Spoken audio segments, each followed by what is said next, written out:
Oui, Madame la Présidente, Madame la Vice-Présidente, mes chers collègues, on ne va pas ce matin refaire le débat de pour ou contre la régie. La réalité numérique des élus fait qu'il n'y aura aucun suspense sur le vote d'aujourd'hui.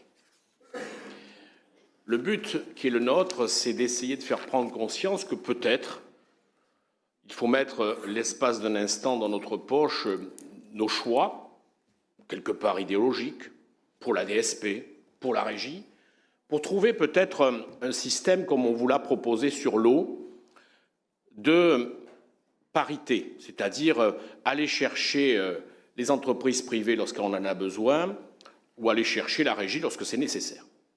En décembre 2020, on découvrait, chacun d'entre nous, ce qu'allait être la régie, puisque nous n'avions pas d'expérience, si ce n'est d'autres collectivités, mais ici, chez nous, nous avions vécu pendant des décennies avec une délégation de service public qui, je le dis au passage, n'a sans doute pas été parfaite, je crois qu'on peut le dire, mais vous l'avez rappelé, Madame la Vice-Présidente, qui a, dans le domaine des inondations, puisqu'on parle de l'assainissement collectif, a plutôt réussi. Il y a quelques années, c'est pas si vieux, des rues entières dans Bordeaux et ailleurs étaient inondées à chaque pluie. Et lorsque ces pluies n'étaient ni centenales ni décennales. Donc, finalement, ça n'a pas si mal marché que ça, et aujourd'hui, on en bénéficie, et tant mieux. Sur l'eau, on vous avait fait une proposition. On vous avait dit, pour la résorption des fuites, qui nous semblait peut-être pas la chose qui devait être pilotée en régie, de faire appel à une délégation de service public avec un contrat de performance, c'est-à-dire, à l'image d'une DSP, si l'entreprise résout beaucoup de fuites, elle a un bonus, si elle en résout moins, elle a un malus, comme ça se fait dans beaucoup de contrats, y compris dans cette maison. Vous n'avez pas fait ce choix et nous avons appris lors d'une conférence territoriale il y a quelques jours sur le pôle au moins territorial ouest que 50% des résorptions de fuite allaient être pilotées par des entreprises extérieures à la régie. Donc, j'en conclus qu'on avait au moins à moitié raison.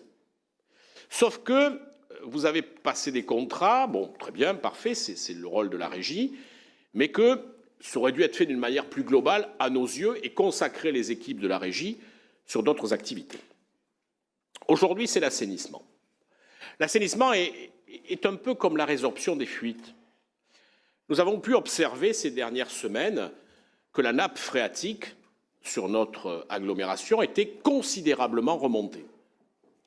Notre réseau, qui peut être assez ancien dans certains secteurs, est fissuré, mais il ne s'agit pas d'une critique de ma part, c'est normal d'un réseau qui vit, et ces eaux parasites sont rentrées dans les réseaux principaux, et on se trouve avec des réseaux qui sont bouchés à des endroits qu'on n'avait pas connus jusqu'à présent. Ce qui veut dire que sans doute il va falloir lancer une politique, non pas de changement de ces réseaux, qui ne sont pas forcément en mauvais état, mais de ce qu'on appelle le rechemisage à l'intérieur. Et le rechemisage est une action particulièrement technique qui est faite par un certain nombre d'entreprises, et je ne suis pas totalement convaincu que nous ayons la compétence en interne. Donc c'est au moins aussi important, parce que ça veut dire que le réseau d'assainissement, il est important pour ceux qui y sont raccordés, quand on ne peut plus s'en servir, vous savez, les nuisances que chacun peut avoir. Donc on refait notre proposition dans le même sens, c'est de dire, allez, faisons de ce chantier-là peut-être une délégation de service public pour le faire. Je connais à peu près votre réponse, mais au moins la proposition a été faite. Le deuxième élément que je voudrais porter à votre connaissance, c'est quelque chose que nous n'avions pas vu venir. C'était que jusqu'à présent, ce domaine non concurrentiel, puisque l'eau est un bien que nous allons chercher, mais nous prenions les décisions ici dans cette salle. Et nous votions pour, contre.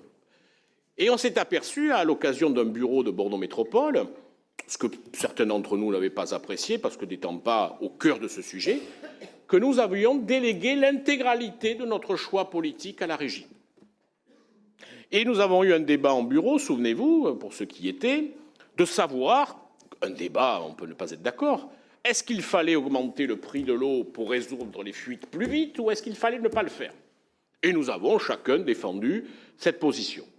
Et le président de l'époque, Alain Anziani, a fini par dire, de toute façon, quoi que l'on dise dans cette réunion de bureau, c'est le conseil d'administration de la régie qui décidera. Et nous avons pris conscience à cet instant que nous avions perdu la maîtrise de cette compétence. Alors vous allez me dire, vous présidez une autre régie et vous devriez être là.